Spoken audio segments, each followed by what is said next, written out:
Muito boa noite, amigos do Centro Espírita Amigos de Jesus, de Piratini. Hoje é um dia muito especial.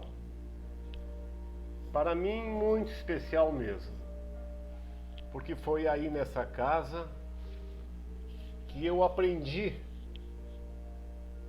com os ensinamentos dos mestres que por aí passaram, com os ensinamentos que recebi de meus pais, ter um pouco de virtudes, que são muito poucas mesmo, mas também conseguir afagar um pouco das minhas dificuldades, dos meus defeitos, que são muitos. Portanto, é do fundo do meu coração que eu agradeço por tudo que recebi, por tudo que aí aprendi, me sentindo muito honrado em ter sido convidado para dirigir algumas pequenas palavras aos companheiros dessa terra. Jesus deixou em sua passagem aqui na terra muito bem frisado que enviaria um outro Consolador, o Espírito de verdade, que o mundo não pôde receber, entender naquela época, mas que nós o conhecíamos porque habitava e habita em nós. Aquele Consolador, o Espírito Santo, o Pai, Deus, enviaria em seu nome para nos ensinar todas as coisas que não poderiam ser ensinadas ao povo naquela época, e lembrar tudo aquilo que ele havia dito. Então,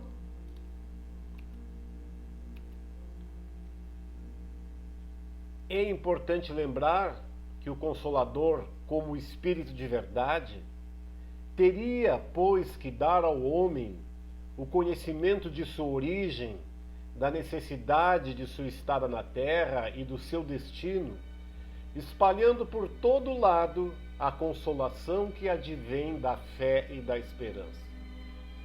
Em primeiro lugar, o Espiritismo procura lembrar-nos o que Jesus ensinou.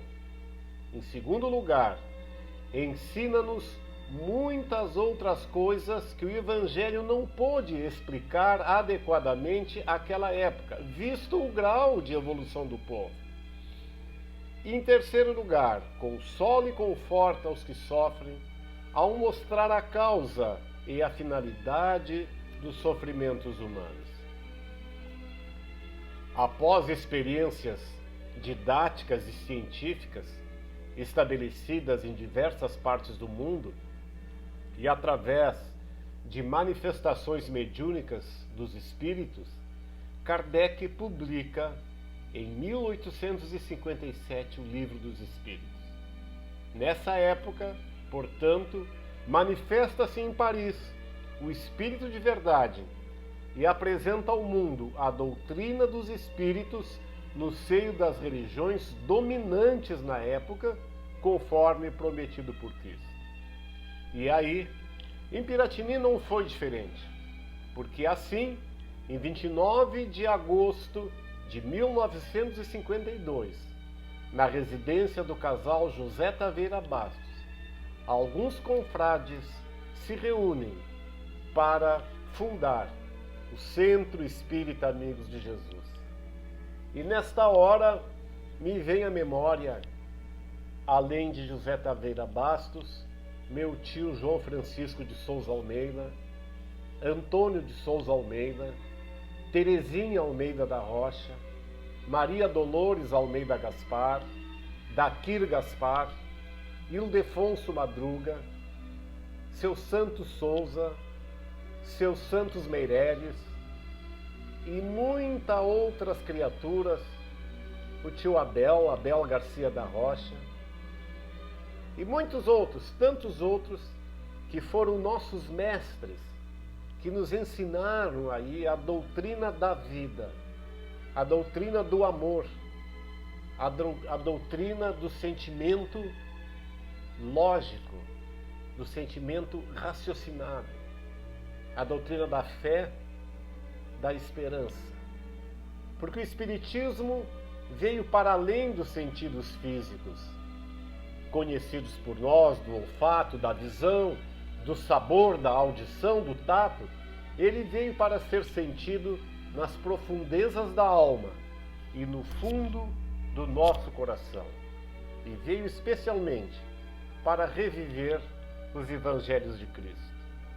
Dessa forma, se manifestam as revelações sobre a face da terra através das manifestações do Espírito, as revelações divinas que vieram inicialmente com Moisés, que foi o primeiro a nos apresentar um Deus único.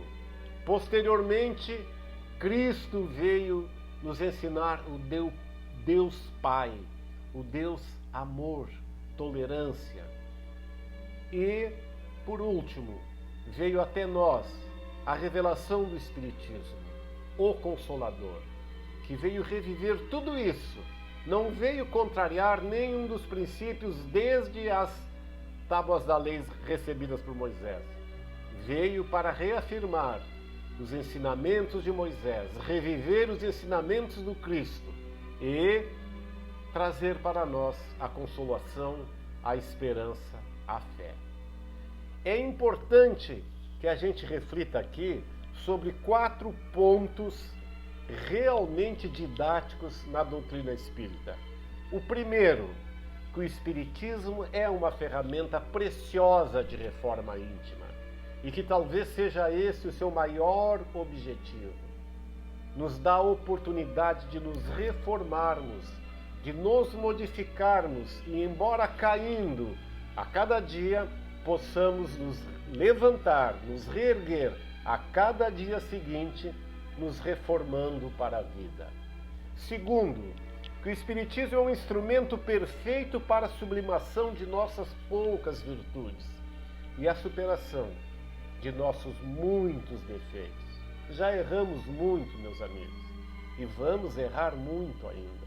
Mas diante da doutrina espírita nós temos a possibilidade de sublimar essas poucas virtudes que temos e ainda de superar, através da reforma íntima, os nossos muitos defeitos, naturais de espíritos em evolução que nós nos encontramos.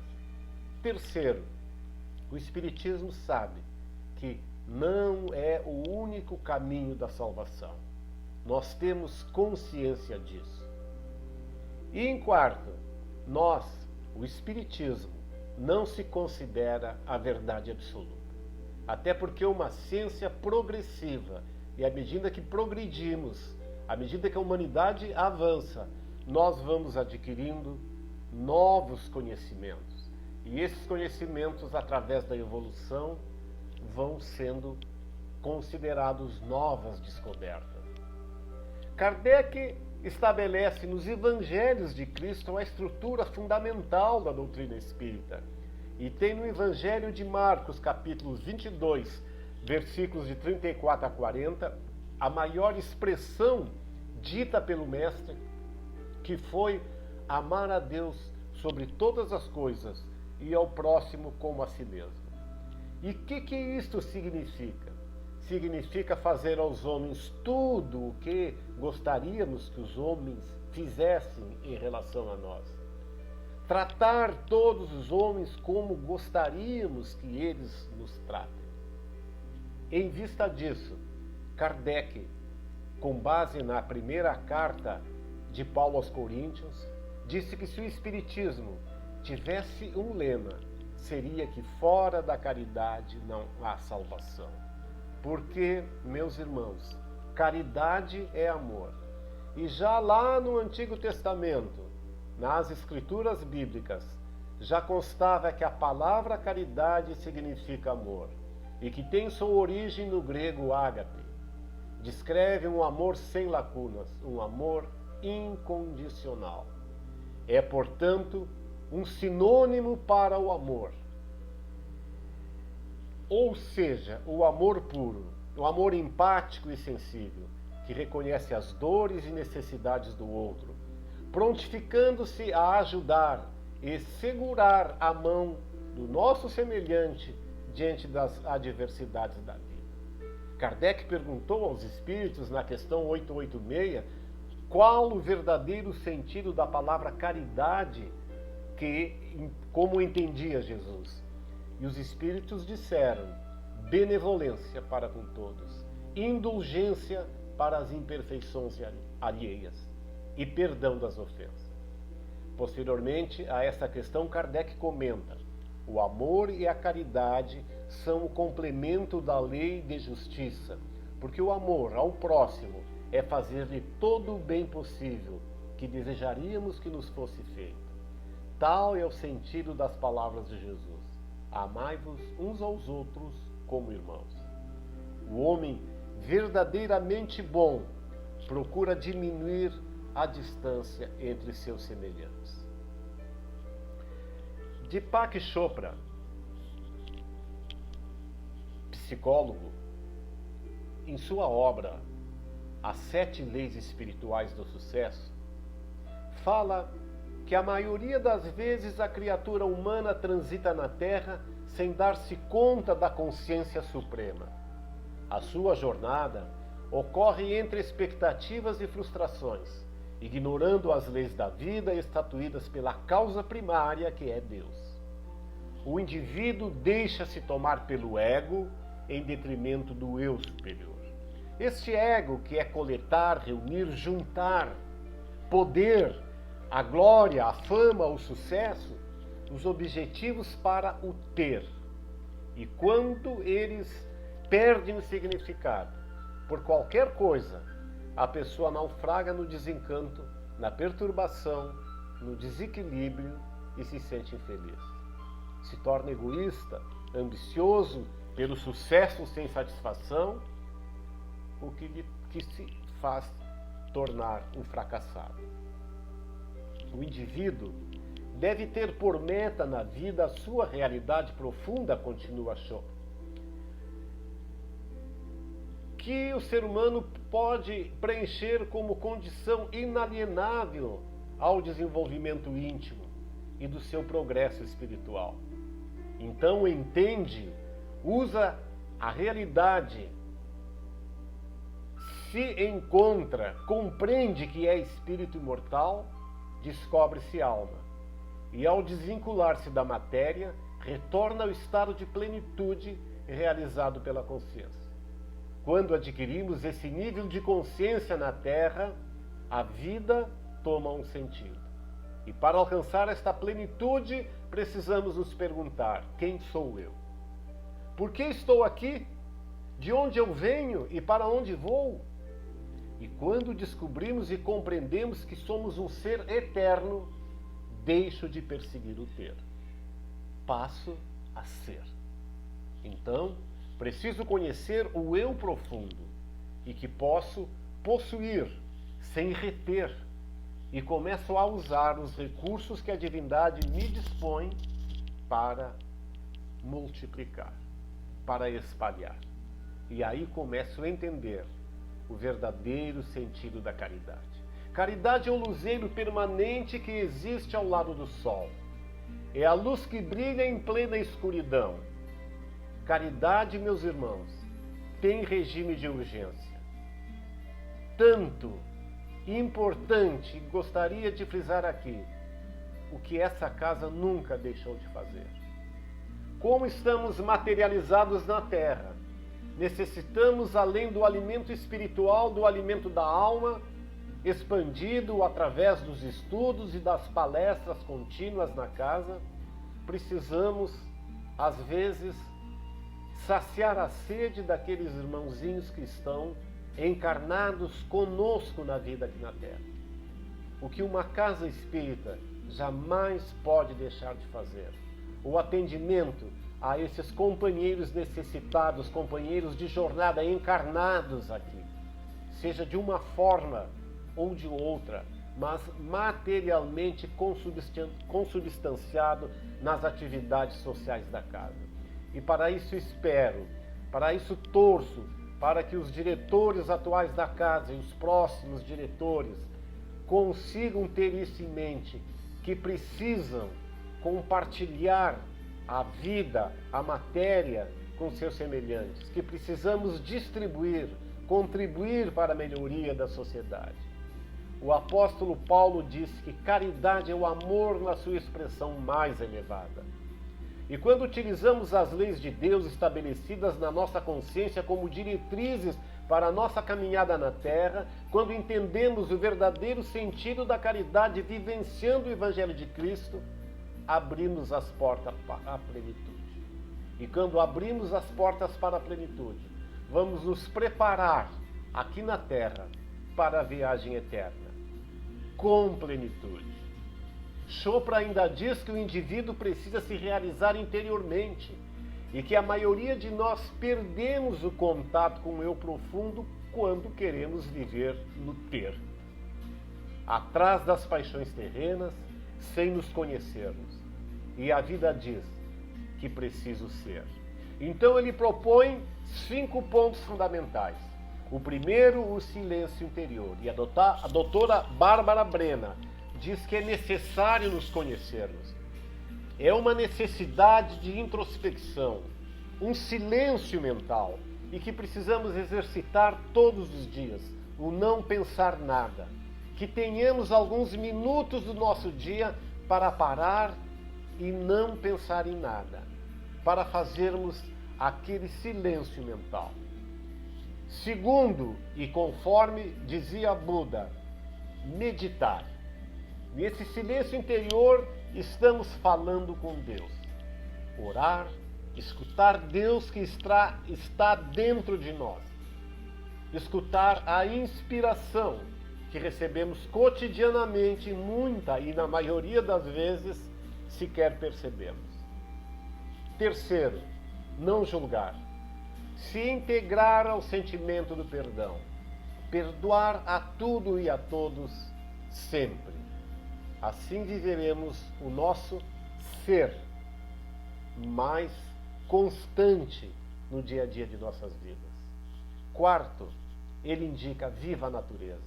Seja pleno com a natureza, com os recursos que Deus nos disponibiliza, esta maravilha da natureza que está aí ao nosso dia a dia, ao nosso dispor. O mar, as árvores, as plantas, as flores, as crianças, os animais, os anciões, as montanhas. Caminhe mais, tenhamos tempo para caminhar um pouco mais e conectarmos-nos com a vida. Daí então, você sentirá, diz ele, esse ser estuante que é Deus, que já existia muito antes de existir. E quinto e última, então você estará apto a doar, estará apto a distribuir. A caridade, filha predileta do amor, nunca se divide, se multiplica, pois o amor está acima da vida. E entenderá que Deus é amor, conforme cita João Evangelista. Portanto, ao chegar o grande despertar, aqueles que se reformam e atendem ao apelo dos evangelhos do Cristo, que construíram o seu eu interior, alicerçando-se no ser, chegam à plenitude, que a chamada morte nos permite, como seres eternos que somos. Morremos na carne para nos lançarmos à eternidade, ao universo infinito de Deus. E lembrando Lavoisier, na natureza nada se perde, nada se cria, tudo se transforma. E a morte é uma transformação. E com essa morte nos transformamos para a sublimação e para a plenitude eterna. Mas, para aqueles que continuam fazendo das paixões terrenas seus objetivos, continuarão sofrendo em busca do ter, das conquistas materiais, vida após vida, continuando frustrados e infelizes. Espero nesta data tão sublime, que possamos com estas palavras ter colaborado um pouco para a nossa felicidade, para nos integrarmos à vida em sermos um pouco melhores, em nos conhecermos, em utilizarmos na vida cotidiana todo aquele amor sublime que o Mestre veio nos ensinar, para que assim, sendo mais felizes, possamos contribuir com a felicidade dos outros, possamos distribuir todo o amor e que possamos também abençoar a vida conforme Deus tem nos abençoado.